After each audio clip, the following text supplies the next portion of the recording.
Bate-papo agora. Nós precisamos ter a capacidade, enquanto país, de botar o dedo na ferida. O problema não é o privilégio. O problema é o que você faz com esse privilégio.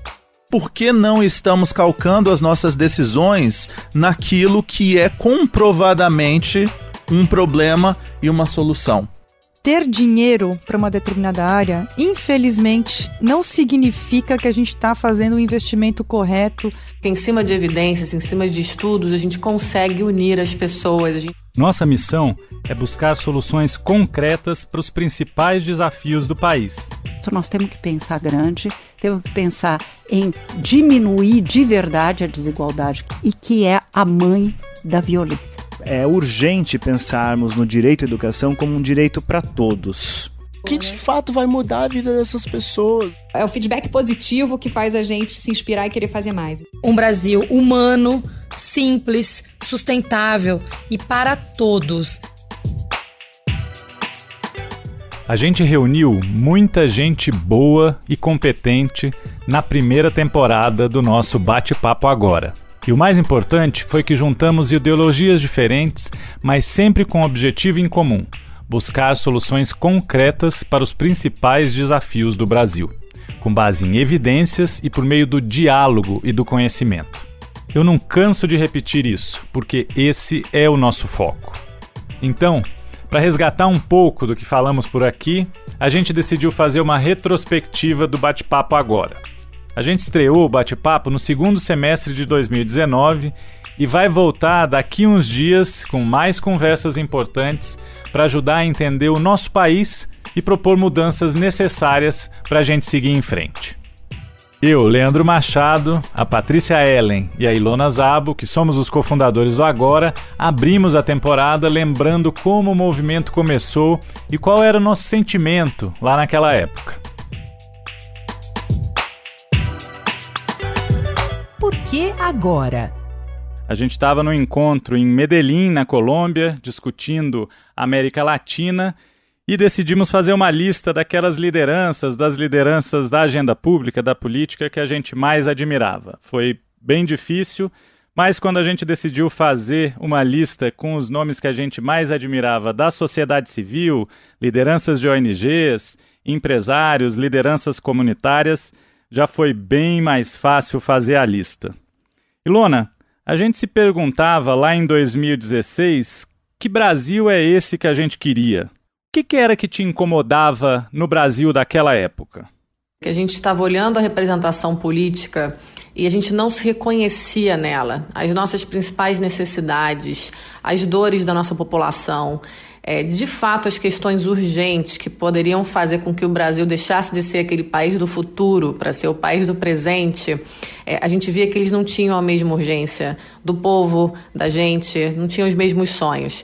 E para mim era muito claro, a gente precisava trocar esses modelos. As pessoas tinham que começar a entender que elas podem contribuir para a coisa pública, para a política, independente se é cargo técnico, eletivo, se você está na sua empresa, se você está na sociedade civil, na imprensa, tem um papel cívico que você pode estar fazendo aí de qualquer lugar. A gente precisa discutir gestão pública, né, e o futuro que a gente quer para o nosso país, para o nosso estado, para nossas cidades, com base em dados, com base em evidências, né, entender o que é melhor com base assim, em realmente coisas reais e não em opiniões, né? A gente está num modelo de opiniões, num fla-flu assim, que me assusta e me entristece muito. É quase impossível da gente imaginar que a gente vai, de fato, ter sempre as mesmas opiniões, né? Diversidade de opiniões é a regra do jogo. Então, a gente precisa estabelecer um campo de diálogo e começar, sem dúvida, pelo que nos une. Eu vejo no Agora a preocupação com o combate à desigualdade, sem dúvida, é um ponto comum, né? A gente se preocupar ali constantemente com esse ponto que eu falei de oportunidades. Eu acho que é outro ponto comum muito forte que a gente tem, né? E essa preocupação educação também de respeitar o diálogo, o engajamento, ouvir o diferente, entender o diferente. Agora, se a gente começar a discussão ali pelo que a gente discorda, fica muito difícil de começar qualquer diálogo, né? Então, acho que essa inversão ali de ver o que nos une é muito importante. A gente está precisando disso como sociedade, né? Tá muito cansativo esse jogo do um contra o outro e que está se estendendo já por muito tempo. A gente procurar, assim, o que nos une, o que nos dá orgulho de sermos brasileiros, eu acho que é, assim, não só necessário, mas como urgente, né? Para que a gente volte a ter orgulho de sermos ali uma sociedade, um coletivo que constrói, que pensa para frente. Se tem um pilar importante que norteia conversas e ações no agora, é o enfrentamento das desigualdades. Eu tive um papo muito esclarecedor com a Priscila Cruz, presidente executiva do Todos pela Educação, e com a Mariana Luz, que é CEO da Fundação Maria Cecília Souto Vidigal. Eu conversei com elas em relação à atenção à primeira infância. A gente conversou bastante sobre como o investimento nessa fase da vida é fundamental para diminuir as desigualdades.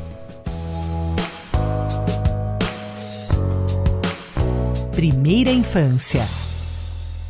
Se a gente oferece uma educação de qualidade e um cuidado de qualidade para essa criança, os retornos virão, porque a gente estabeleceu as bases. É como se fosse o alicerce de uma casa. Se você tem uma casa com bons alicerces, com boas bases, essa casa não vai cair, ou ela vai precisar de menos reforma, ou ela vai, né, ficar melhor constituída. E assim somos nós, seres humanos. Então, se a gente tiver as bases fortes, a gente vai seguir mais tempo na escola. Então, a escolaridade ela aumenta, daí você tem uma maior empregabilidade, daí você tem melhores empregos, melhores rendas e um impacto positivo na economia. Então, por isso que ele traz retorno econômico, né? Porque você tem essa longevidade. A gente fala muito, né, na pauta de educação, na agenda de educação, da crise de aprendizagem. A crise de aprendizagem, ela se estabelece nesse momento, no momento de base, no momento de fundamentos, no momento de constituição desses alicerces, que são os alicerces que ela vai utilizar lá na frente. Então, um dos nossos hashtags na Fundação é Primeira Infância Primeiro.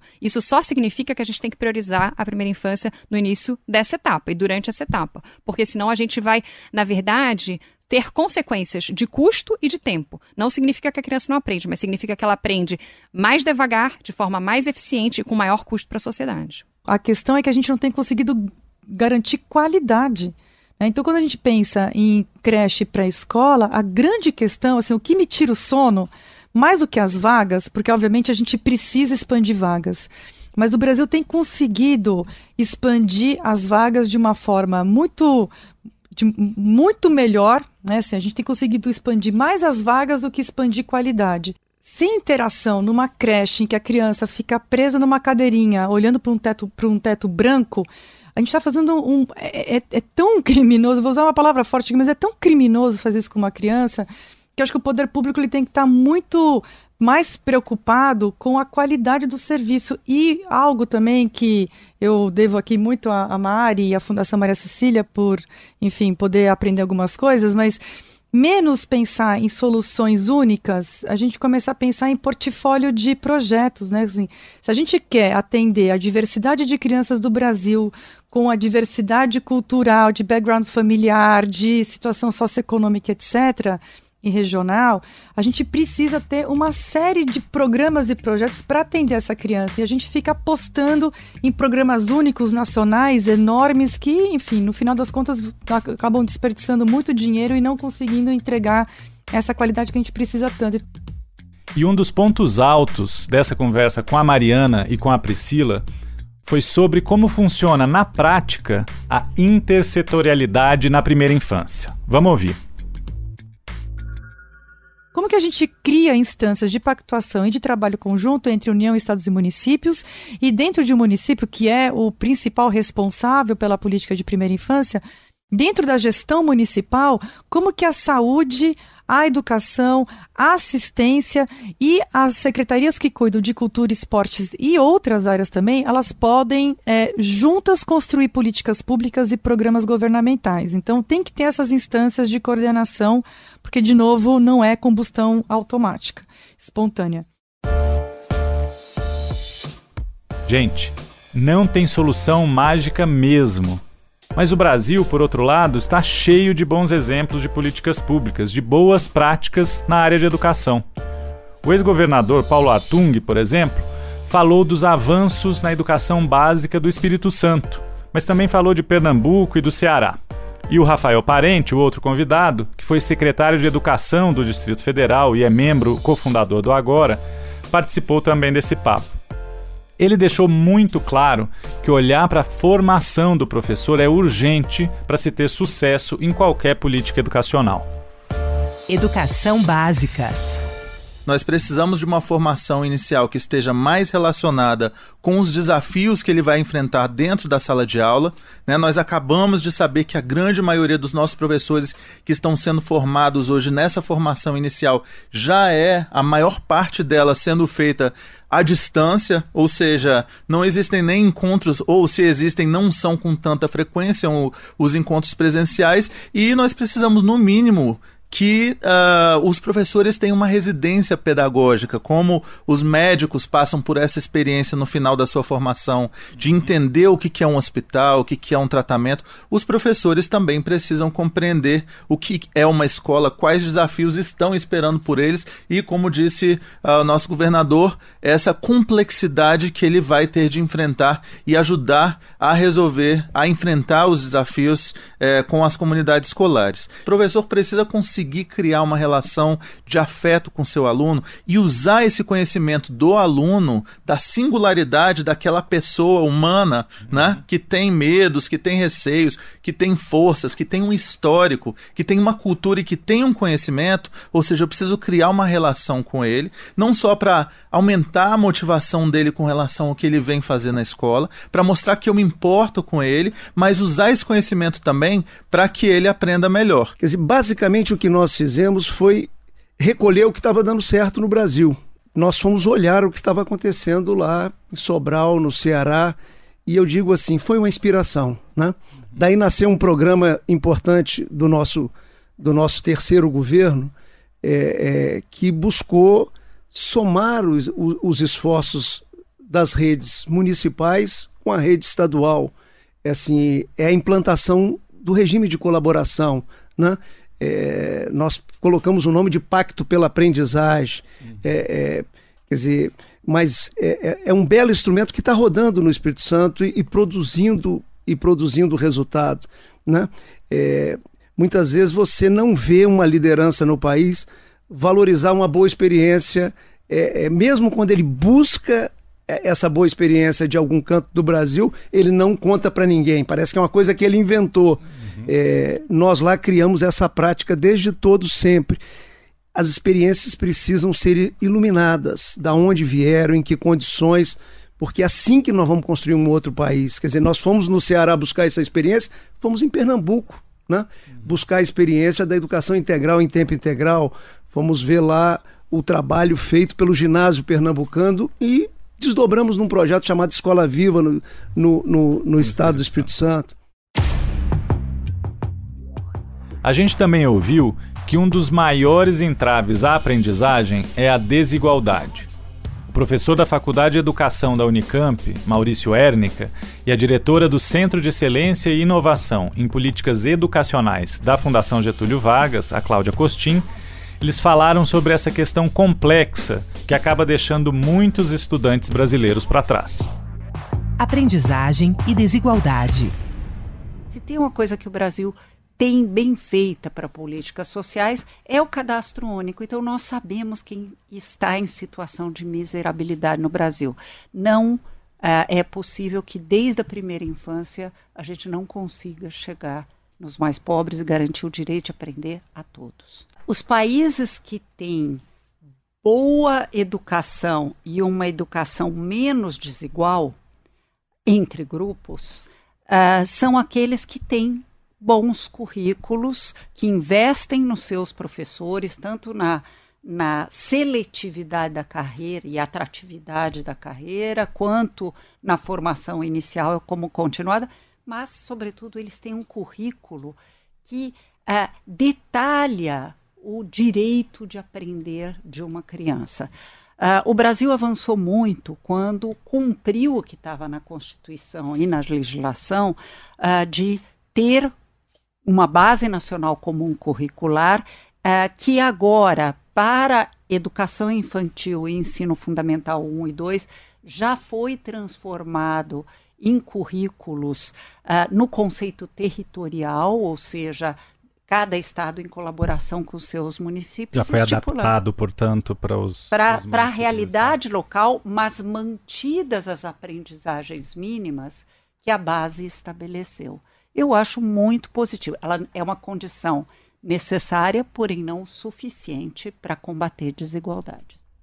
O Maurício, em parceria com outros professores e com a Fundação TID Setúbal, criou um novo indicador para a área de educação, o IDEA, para medir justamente a desigualdade de aprendizagem entre grupos de alunos.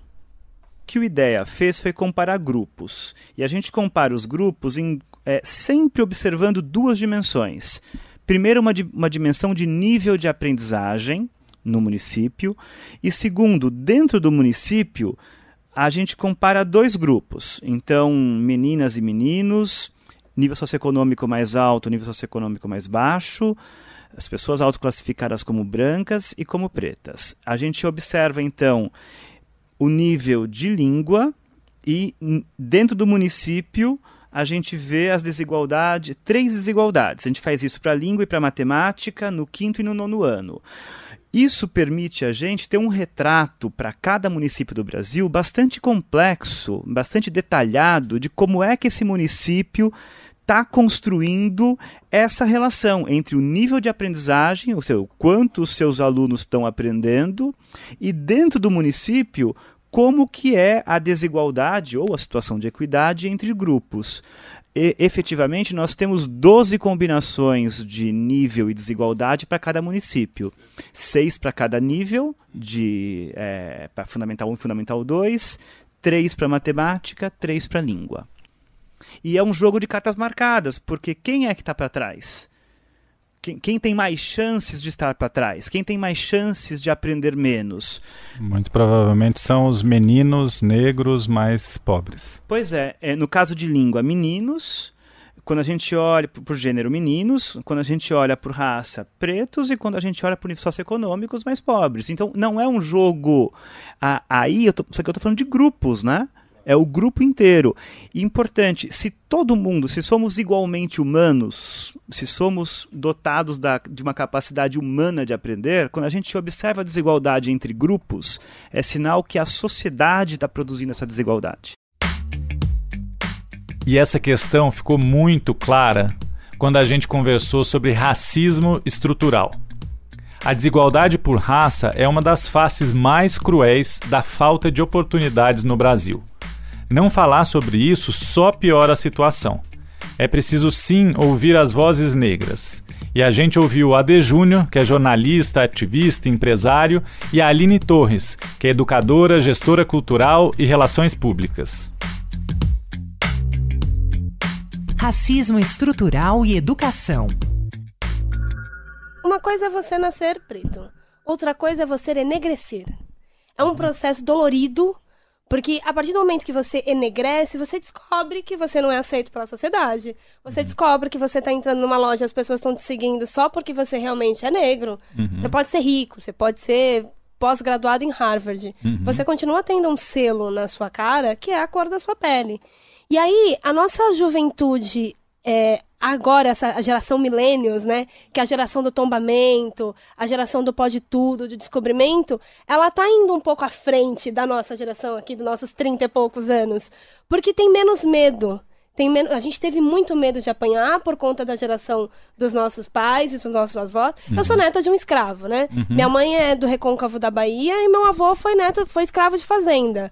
Aí vão me dizer, mas ele trabalhava. Não, ele trabalhava na fazenda e dormia lá. Não, ele era escravo, ele trabalhava para comer e era isso. Era uma condição de escravo, no Recôncavo da Bahia, onde você teve negros escravos vindos de lugares muito específicos, da África, enfim. É um lugar mais lindo do mundo hoje, porque a gente é belo, mas tem essa história manchada ali. E hoje eu educo juventude periférica para entender que o menino do funk... ele pode ser uma superpotência do funk. E que o menino do rap pode ser uma superpotência do rap. Tudo isso baseado na educação. A minha pergunta é, em qual momento a escola religiosa daquela igreja muito poderosa no Brasil, que fomentou a escravidão durante muito tempo, abriu as suas portas para dar bolsa para pessoas negras no final da escravidão? Em nenhum momento. Então, historicamente, a escola, principalmente as particulares, se posicionaram do lado da elite, se posicionaram do lado da eugenia, e as escolas religiosas, eu cito as católicas principalmente, não deram bolsas para os filhos dos, então, ex-escravizados. Não ajudaram a resolver. A gente teve escola para filho de italiano, escola para filho de alemão, escola para... Fala para mim que é mentira. Teve escola para todo mundo, mas não fomentaram educação de qualidade para filhos de pessoas... Por que que nesse país a gente não faz uma reflexão séria e concisa sobre o lugar dessas escolas particulares que fomentam a ideia elitizada de um país segregado por raça? Cada 23 minutos morre uma pessoa negra nesse Brasil por várias questões, seja por ser gay, seja por violência doméstica, seja por levar um tiro da polícia. Enfim, nós estamos morrendo enquanto a gente conversa aqui. Já morreram 5, 6 pessoas enquanto a gente está conversando assim. Os nossos estão morrendo, para a gente poder aqui estar contando essa história de realidade, porque a gente conhece as pessoas que estão morrendo de verdade. Quantas você conhece que já morreram esse ano, quantas que eu já conheço. E foi assim que a gente terminou a primeira temporada do Bate-Papo Agora. Para ouvir cada um desses episódios na íntegra, vai lá na sua plataforma preferida e procura por Bate-Papo Agora. Na nova temporada, a gente volta a conversar sobre as pautas mais importantes para fazer o Brasil um país mais humano e menos desigual para todo mundo, como bem lembrou a nossa cofundadora Patrícia Ellen no início desse episódio. E se depois dessa retrospectiva você se animou para ser membro do Agora, vai lá no nosso site e cria seu cadastro no agoramovimento.com/participe. Você vai receber o primeiro episódio desse nosso podcast agora, de 2020, antes de todo mundo, além, é claro, de outros conteúdos exclusivos para membro. E se você conhece alguém, tem algum conhecido ou amigo que também se interessa por discutir as grandes questões do Brasil e as boas práticas para a gente fazer o nosso país avançar, manda para ela o nosso podcast, chama ela para curtir a nossa página, seja no Facebook, no Twitter, no Instagram ou até no LinkedIn. E essa primeira temporada do nosso podcast Bate-Papo Agora teve produção de Melissa Gadelha, roteiro e pesquisa de Juliana Aquino, edição de som da 2G Conteúdo e fotografia do Ale Fukugava. Até o próximo bate-papo, gente! Feliz 2020 para todo mundo! Bate-Papo Agora.